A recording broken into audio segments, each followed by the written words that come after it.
Hello and welcome back to Off the Crossbar Transfer News with myself, Regan Walsh, and my co-presenter as ever, Bradley Morris. How are you on this Tuesday afternoon, Brad? I'm doing very well. The Villa are going to sign a player. Yes, indeed, they do seem to be on to the case of signing the player, but we'll get on to Aston Villa shortly. The big transfer news that we've been reporting on for the last 2-3 episodes now is Mesut Ozil to Fenerbahce. As the time recording, the official move isn't fully confirmed, although he has left Arsenal as a free agent after they agreed to terminate his contract at the weekend. David Ornstein reported that in The Athletic. He's since gone to Turkey, Istanbul, to obviously take his medical and sign all the paperwork. I believe that is actually all done. We are now just waiting on official confirmation of that move. So, Well, if you want the latest update from what I'm seeing, it's Mesut Ozil putting a picture on Twitter of an animation with him in an Arsenal shirt shaking hands with him in a Fenerbahce shirt. yes, I did see that. But I mean, talk about milking this transfer out. They are really milking this cow until all its It'd be milk awkward is if gone. it fell through now. Oh, it would be hilarious. But obviously, that's not going to happen. By the time this pod goes out, it could actually already be announced. But obviously, as the time recording, nothing has been announced by Fenerbahce or officially. The only thing I did see on this transfer was apparently there was over 30,000 fans in Istanbul tracking his flight from London to Istanbul, which shows you the passion of the Turkish fans. Yeah, that does surprise me actually, that one. No, I remember when United were signing Pogba and Bruno Fernandes from abroad, the amount of people you'd see like tracking the train going on like Sky Scanner or whatever flight scanner the websites are that you can track flights, and you'd see every other Twitter post with like, oh, this flight's here, is this the right one? And you're like, and then somehow someone would manage to get the right private jet, and you're like, Jesus Christ, lads, he's going to land there. He's not going to just magically. It's going to be too far, hasn't it, in the obsession levels? Yeah, I think they have just gone crazy with how fans are obsessed with transfer. But it brings an end to 7 years at Arsenal, or was it close to 7 years at I Arsenal still for remember Mesut that Ozil? whole January transfer window. Was it January or was it the summer? It was the summer of It was the summer when they were just, all the Arsenal fans were just hanging around the Emirates. Like, when they're going to yeah. announce him? And now Was that the same year the Everton one got the sex object in his ear, or was that a few years sex later? objects. Call it what it is. It was a dildo. Well, I want you to try and keep it as PG as possible. Well, that's gone, hasn't it? Oh yeah, it has gone out the window now. Was that the same year, or I don't remember. either way? Yes, I do remember that transfer because he was late on when they confirmed it, and it's a shame that he has left in such a bad state compared to how he was welcomed into Arsenal. Elsewhere in the world of football transfers, the David Alaba saga is one that has taken a lot of twists and turns in the last 12 hours alone rather than the last few days. So he's out of contract this summer by Munich, and he's not going to renew his contract. That's pretty much 90% guaranteed. He will become a free agent after Bayern weren't willing to give him and his agent Pini Zahavi what he wanted. So Marco were reporting late last night that he had agreed a 4-year deal with Los Blancos and had already taken his medical and was going to be announced as a signing for the summer. However, according to Sky Germany's Max Bielefeld, he was saying that there's been no agreement reached between Real Madrid and Alaba's entourage, and it was just a matter of fact that they have inquired about him, though no talks have been officially taken place, and there is a number of clubs that are also said to be interested in Alaba, including Manchester United, Manchester City, Paris Saint-Germain and Barcelona, and a decision isn't meant to be made until the springtime. So that was literally in the space of 7 hours, I think. Yeah, I remember seeing the Real Madrid stuff like last night, but then I'm going through it now and it's up in the air again. Yeah. So But I think if you see the interesting little snippet that it says that his agent and one of his close friends. no, what was it? So David Alaba's agent, Pini Zahavi, is close friends with Joan Laporta, who's running for the Barcelona elections, as we mentioned in our podcast that came out earlier on today. And of course, that election has been delayed. Postponed until March. They may wait until he comes in springtime, and who knows, something could go over the line for that. Yeah, but from what I've seen of Barcelona, is they don't have actually money to spend on players. They're having to sell before they can buy. So there has been talks of players leaving Barcelona, but I don't think, even if Laporta wins this election, I don't think Alaba goes there. I think Real Madrid is his likely destination for me, which will be interesting to see where he fits into this Real Madrid team. Obviously, Sergio Ramos is coming out of contract, I think, as well this summer or next year. So, and there's been talk about him, like Real Madrid have a rule set in place where they only offer 1 year contracts to those over the age of 30, and Ramos wants a 2 year deal and a certain amount of money, and Real Madrid are unwilling. You'd think Barcelona would start piling on that one. You would do, but instead the Barcelona way is to give them 5-year deals with 250k contracts. Yes. And sell the young 24-year-old prospects. Okay, Arthur Melo.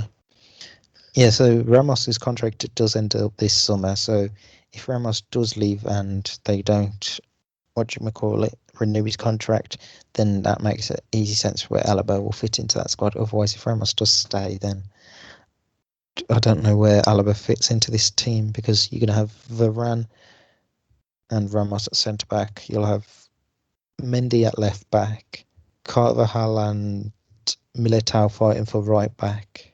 So But that's even if Militao stays with Real Madrid. Oh yeah. So it's going to be interesting to see where he does fit into this team regarding other places and other people leaving the club. Right, so Mario Mandzukic, as I think we've talked about on Friday's one now. I don't know if we slightly mentioned it, but obviously it's taken a massive leap now. Yeah, so over the weekend, Mandzukic travelled to Milan and took his medical, and has been confirmed a couple of hours ago as a AC Milan player until the end of the season, with the option of a further year. AC Milan have got a fucking old attacking line now, don't they? With him and Ibrahimovic up top. Old, but he offers goals. Yep, and that's always the way. I'm trying to find the Zlatan quote that was put up on Fabrizio Romano's Twitter. It was Ibrahimovic. He went to Sky Sport Italy, I think it was. Mario Mandzukic has signed his contract. He's joining AC Milan, so we'll be in twos to scare the opponents. Which is brilliant from Zlatan, and absolutely typical Zlatan regarding that. Regarding Fikayo Tomori, who has also been linked with Paolo Maldini, AC Milan director, said to Sky Sport, "We wanted Fikayo last summer. He's always been one of our targets. He's perfect for our squad. We're working on the last details." So, like we said, it's a loan deal for Tomori with the option to buy for 13 million euros. No, they don't have to buy it if they don't want to at the end of this deal. So that's one that could be announced within the next few days. Maybe by the time we come to our Friday show, he will be an AC Milan player. This came around really quickly, this one, and they've managed to get it done reasonably quick, the whole deal, it seems. It's a shame. I would have wanted him at Villa, to be honest. Well, speaking of the Villa, there is some positive news about a potential incoming player. Morgan Sanson of Marseille is linked with Aston Villa. Talks have opened and negotiations between Villa and Marseille are progressing very well, it seems. There isn't any, as of the time of recording, there isn't any agreement between the two clubs, though this could be one again that could happen rapidly over the next few days. Looks like a good prospect player to get in for the club. It says a lot when, and while I didn't fully translate a lot of it, one of the main French journalists but there was a lot of Marseille fans apparently saying that the price was way too low. So that's sort of interesting. Mm. But I don't know enough on him to say, have we got a world beater on our hands? I don't It's a believe bit, we have. yeah. I mean, 16 million for a 26-year-old hasn't had the best seasons so far in Ligue 1. He's played 11 games, scored twice, getting 3 assists. It doesn't sound too bad, or really.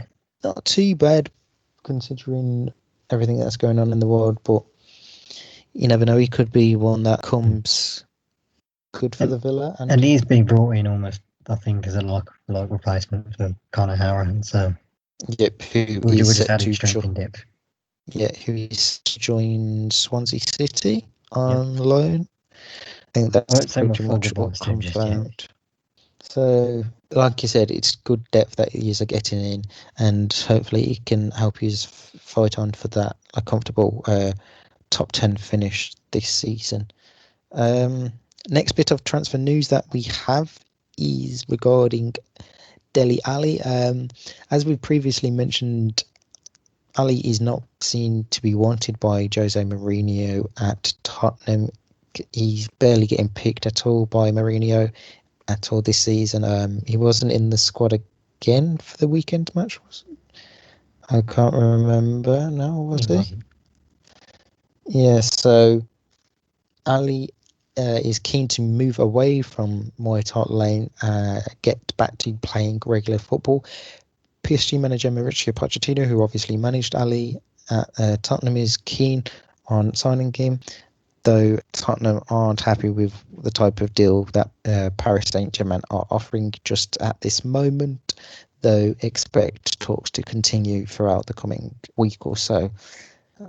I mean, we said this jokingly when Pochettino got appointed that he would try and hire the old band back together, but he does seem really intent on signing Dele Alli, it seems.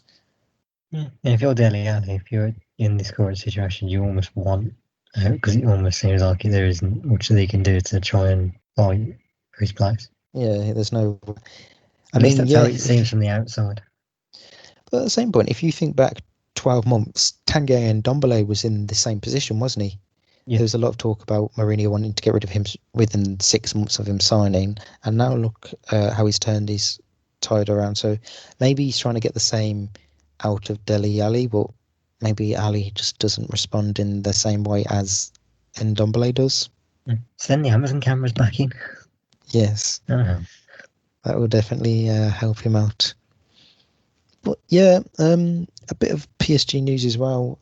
Their sporting director, I think he is, If you're on about Leonardo. Leonardo's quotes on Lionel Messi, then yeah. Yes, so what did he say now yesterday? Something about we have a spot prepared for you. Yeah, so on France Football, or to France Football, he said, not just regarding Messi, but Neymar and Mbappe. He says, I hope Neymar and Mbappe are convinced that PSG is a good place at the moment for a high-level, ambitious player. We have to find an agreement between their desires, requirements, and our expectation and means. And that's in terms of getting Neymar and Mbappe to sign long-term extensions with the club. And players, and in regards to Messi, says players like Messi will always be on PSG's list. Now is not the time to talk about it, but we're sitting at the table of those who follow the case closely. In fact, no, we isn't seated yet, but our chair is just reserved just in case. What is this, The Godfather? I mean, your place at the table is secured, my son. Yeah. I mean, it's a bit weird of him saying that.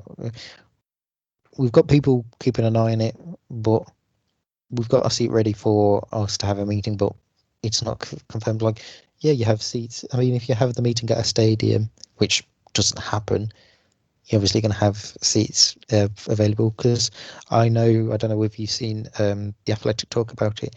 They say the way most transfer deals get sorted nowadays, before like all the paperwork, is via WhatsApp. So most of the deals will start on a WhatsApp text between the agent player and the two clubs, and they'll just be texting via WhatsApp before anything goes to paperwork or formal meetings nowadays anyway. So Do maybe... they not know that Zoom calls are in fashion nowadays? That's so 2020. And the final bit of transfer news that the Athletic were reporting Maybe that's how yesterday. we'll start doing these podcasts via WhatsApp. We'll just put up the WhatsApp chat instead. Yeah, it'll make it a lot easier, so I don't have to see you. The final bit of news that regarding the Athletic, they were reporting yesterday that Chelsea are planning to make a move for Erling Haaland of Borussia Dortmund. The youngster has a release clause which doesn't come into effect until 2022. However, Chelsea believe that they can get a step on their rivals by signing him this summer because they don't feel like they'll have the financial problems as some of the other clubs will due to the coronavirus pandemic. But you're on the will. Well, yeah. You've just spent 250 million, lads. And they'll have to spend more money if they sack Frank Lampard. Half of that is on 2 flops. This is just paper talk. I don't see it happening. Oh, if Chelsea sign Erling Haaland, then if they don't win the league with that forward line as well, Frank Lampard is 100% a fraud, and he deserves to get sacked the day after not even the day after, the same day the league finishes. If they don't win the Premier League that season, if he does join for next season, I mean, he's not. No. Amazed if Erling Haaland was at Chelsea. I think Barcelona, Real Madrid, or Bayern Munich are more likely destinations than Stamford Bridge at the minute under. Do you thought Man U would be a bigger destination for the Chelsea? I feel like United would make more sense than Chelsea as well. Any club would make more sense than Chelsea. Yeah. Well, yeah, I think that is a bit of just silly paper talk at this minute in time. Don't think there's been anything else transfer news-wise that we've missed at the minute. Yeah. Slowly starting to pick up as we are now 18, 19 days into the window. Still no Jack Grealish rumour? Wait till the summer, lad. Wait till the summer. Oh no, I've already got it penciled in. Yeah. We'll be back on Friday where hopefully the Tomori deal will be announced. There'll be more updates on Morgan Sanson to Aston Villa and any other transfer news. Obviously, if anything big happens between now and then, we'll make sure to get it out to you. But in the meantime, enjoy the rest of your Tuesday and week until we hear from, or you hear from us again on Friday. And if you haven't already listened to our Premier League review from this weekend's games just gone, which came out today, also available on all platforms. Make sure you like, comment and subscribe, and we'll see you on Friday.